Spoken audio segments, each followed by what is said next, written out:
Mari kita bandingkan keadaan lingkungan saat ini dan beberapa puluh tahunnya lalu.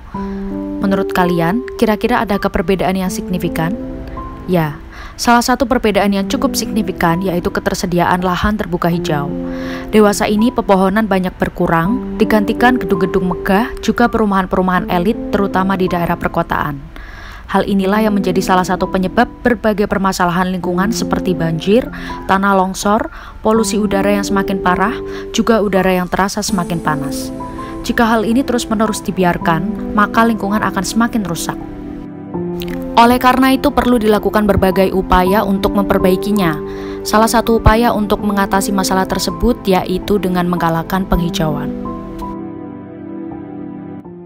Penghijauan merupakan salah satu upaya yang dapat dilakukan untuk melestarikan alam, yaitu dengan penanaman pohon yang dilakukan di kawasan tertentu selain hutan.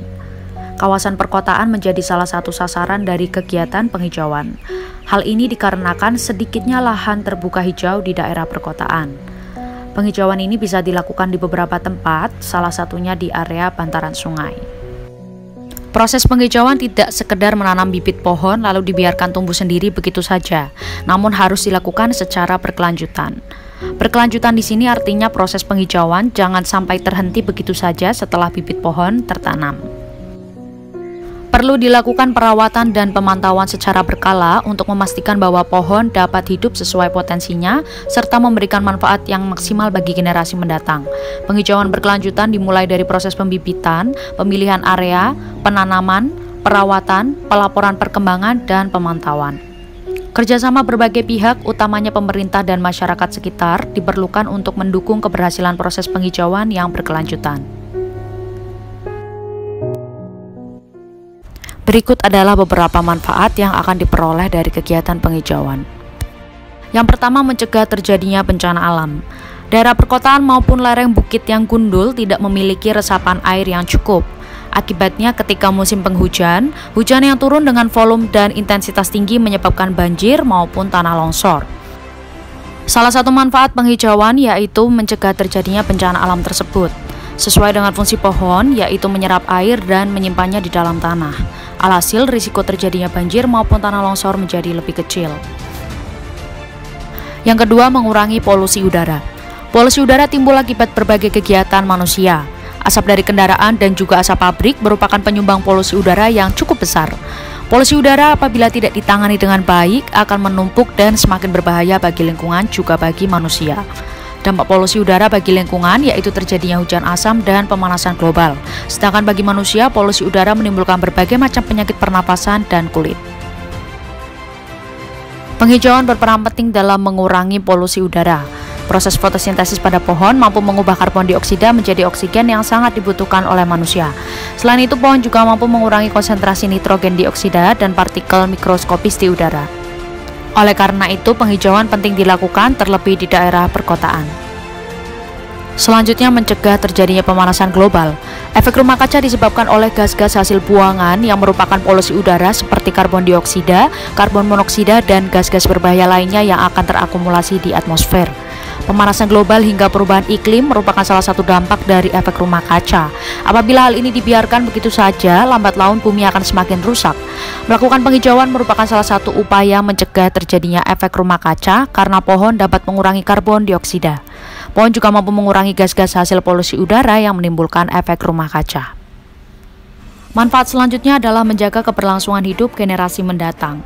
Penghijauan yang kita lakukan mungkin belum bisa kita ambil manfaatnya saat ini juga, tapi beberapa tahun kemudian, setelah pohon tumbuh dengan baik, barulah terasa nyata manfaatnya. Ini artinya ketika kita melakukan penghijauan yang berkelanjutan, kita juga telah berinvestasi untuk keberlangsungan hidup yang lebih baik bagi generasi mendatang. Harapannya, di masa mendatang anak cucu kita masih dapat menikmati udara dan air yang bersih, juga tidak kekurangan sumber makanan. Intinya dengan penghijauan ini kita berharap agar kualitas lingkungan hidup generasi mendatang menjadi lebih baik. Berkaitan dengan hal ini, penghijauan pun turut andil sebagai upaya konservasi daerah aliran sungai. Tidak dapat dipungkiri, menjaga kualitas air bersih sangat penting bagi kehidupan manusia. Kita sebagai makhluk hidup tentu saja tidak bisa bertahan tanpa air bersih. Upaya lainnya yang bisa kita lakukan untuk menjaga kebersihan sungai, tentunya dengan tidak membuang sampah di sungai atau saluran air lainnya. Membuang sampah di sungai sama saja dengan membuat kualitas air sungai menurun, sehingga tidak layak untuk dimanfaatkan maupun dikonsumsi. Untuk itu, supaya menghindari perilaku membuang sampah di sungai atau sembarang tempat, saya akan membagikan cara mengelola sampah. Secara garis besar, sampah bisa dibagi menjadi dua jenis, yaitu sampah organik dan anorganik.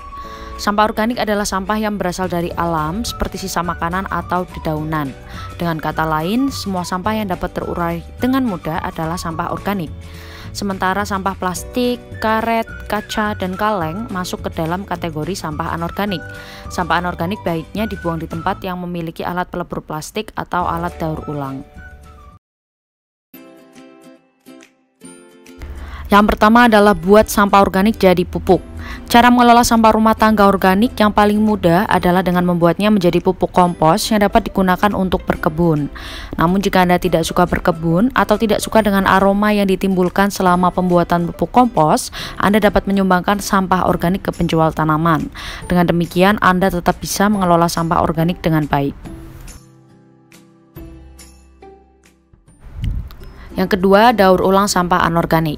Sebagian sampah anorganik dapat didaur ulang seperti kertas, kardus, botol kaca, botol plastik, atau kaleng. Anda dapat memeriksa logo daur ulang pada kemasan makanan atau minuman yang telah dibeli. Jika terdapat logo daur ulang seperti ini, maka kemasan makanan tersebut memang dapat didaur ulang. Bawa sampah-sampah anorganik tersebut ke pusat daur ulang sampah terdekat atau Anda juga bisa memberikannya kepada pemulung. Yang ketiga, daur ulang sampah elektronik. Pisahkan sampah-sampah berbahaya untuk dibawa ke pusat daur ulang. Petugas pusat daur ulang pasti mengetahui cara untuk mendaur ulang sampah berbahaya agar tidak merusak lingkungan. Untuk barang-barang elektronik yang sudah rusak alias menjadi sampah, Anda dapat mengembalikannya ke perusahaan yang memproduksinya. Beberapa perusahaan elektronik menerima barang elektronik bekas untuk mereka daur ulang kembali menjadi produk elektronik baru. Anda juga bisa membuang sampah elektronik ke tempat sampah electronic waste yang sudah banyak disediakan pemerintah setempat. Yang terakhir, reduce, reuse, and recycle. Budayakan gaya hidup ini atau biasa dikenal dengan 3R. Biasakan untuk mengurangi pemakaian plastik atau bahan-bahan lain yang sulit terurai. Kemudian jangan lupa memanfaatkan barang bekas agar bisa digunakan kembali, seperti memanfaatkan botol plastik bekas untuk dijadikan pot tanaman. Selain itu masih banyak lagi barang bekas yang bisa digunakan kembali dengan ide kreatif Anda. Terakhir, jangan lupa untuk melakukan cara mengelola sampah rumah tangga dan mendaur ulang sampah-sampah anorganik agar terus menghadirkan manfaat bagi lingkungan.